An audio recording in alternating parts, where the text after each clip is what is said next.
más el Senado, maestra, se quiere rebajar un 10% de recorte en gastos de viajes y viáticos. Pues no es nada, maestra. No es nada, claro que no, eso es una burla para el pueblo. Y a propósito de situaciones económicas, Ignacio, mire, a mí me tiene alarmada una cosa. Yo creo ya el pueblo de México se está dando cuenta que el enemigo, antes que Donald Trump y que venir del exterior, lo tenemos aquí mismo, en la forma del gobierno federal con sus formas tan inadecuadas de manejar la economía, de administrar la riqueza de México. Y fíjese usted, a mí me tiene alarmada una situación. Creo que México está al borde ya del colapso económico, Ignacio, por lo siguiente. Usted sabe perfectamente que independientemente de esa cascada de impuestos que el gobierno nos deja caer a los mexicanos, en el ámbito de la economía, las micro y pequeñas empresas, las llamadas pymes, o sea, pequeña y mediana empresa, también se les está dejando caer una situación nunca antes vista de impuestos. Es decir, que están cerrando, eso es lo que a mí me llamó la atención, millones de pymes o pequeñas y medianas empresas a lo largo y ancho de la República.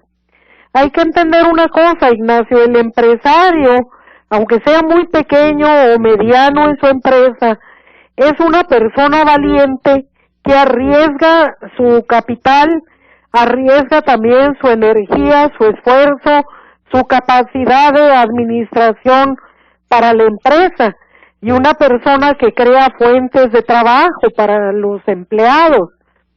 Pero fíjese usted, digo yo, qué desatinado el gobierno en su voracidad con tal de acaparar cantidad de dinero cada vez más grande, en lugar de pensar, en primer lugar, en reducirles a la pequeña y mediana empresa esa carga tan onerosa de los impuestos y permitir que la empresa pues crezca libremente de una manera que sea adecuada para que el empresario que tenga un poquito más de margen de ganancia pueda otorgarle mejores salarios a sus trabajadores.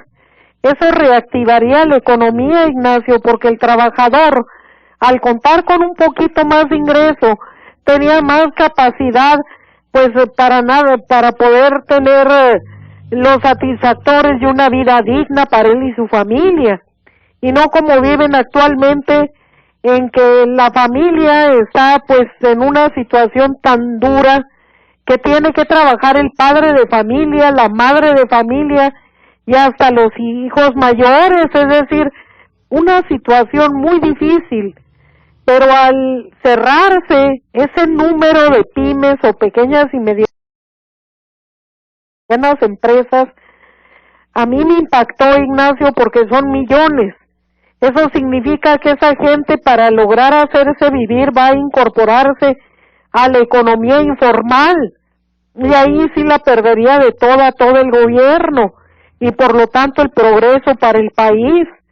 Es una cosa que si no se remedia a tiempo, porque el gobierno, tiene excelentes, ¿cómo se puede decir?, economistas que tienen doctorado en economía, en universidades de talla internacional, como el mismo Cartes Cartes. ¿Por qué no ven que la microeconomía de las familias y la macroeconomía de México tienen que estar unidas para sacar adelante de esta situación coyuntural en lo económico al país? Estamos atravesando una crisis como nunca antes. Y digo yo, si el gobierno, en lugar de pensar en seguir sosteniendo esa macrocefalia administrativa con un organigrama innecesario, porque yo digo sería muy conveniente dejar únicamente 200 diputados en la Cámara Baja, dejar únicamente 100 senadores en la Cámara Alta, reducir unas 5 o 6 secretarías de Estado que cumplen duplicidad de funciones, reducir el número de asesores, que es una cosa onerosísima para el presupuesto, Y yo digo, estas personas como tienen la consigna de dar empleo a sus compadres, a sus amigos, a sus parientes, mantienen ese aparato burocrático innecesario, ineficaz y sumamente oneroso para el pueblo de México, que nos lo cobran vía impuestos. Ya no aguantamos, ya humanamente llegamos a un límite, Ignacio. Y digo, esa situación que le comento de las pymes en México, que están cerrando, pero millones de ellas, es algo para encender un foco rojo que el gobierno debiera tomar en cuenta inmediatamente. La reducción de impuestos a las pymes es algo ya urgente. ¿Qué va a pasar cuando la mayoría de las pequeñas y medianas empresas decidan cerrar sus puertas e incorporarse a la economía informal? Va a ser un caos económico, Ignacio.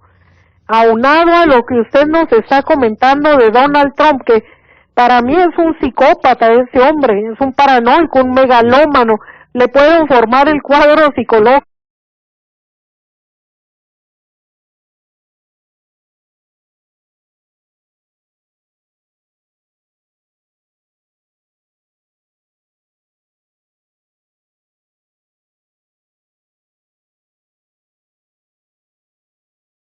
Revertidas, Ignacio, todas son contrarias al interés popular. Mire, la reforma educativa tiende a la privatización de educación.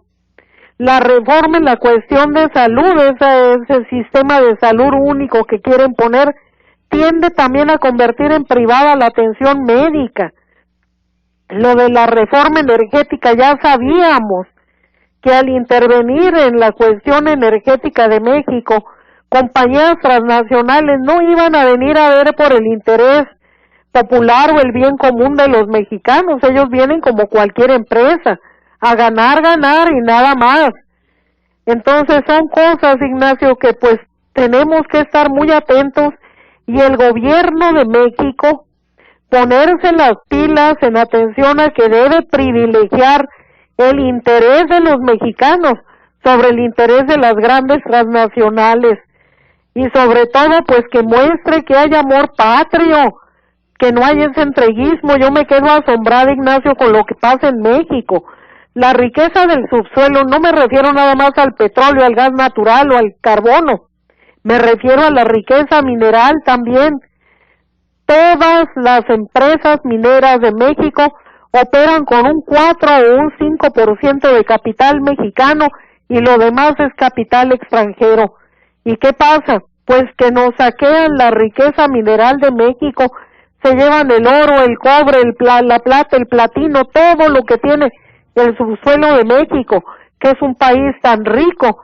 Increíblemente 110 millones de mexicanos, con más del 60% de ellos en pobreza y 40% en pobreza extrema. Pero si no se pone remedio a la macroeconomía en la cuestión de las pymes, créame, Ignacio, que la situación de pobreza en México va a crecer, ya no en el 60%, llegaremos a un 80 o más por ciento de pobreza en México. Quiera Dios que me equivoque, pero la apreciación de la macroeconomía es lo que nos está mostrando. Le agradezco mucho, Ignacio.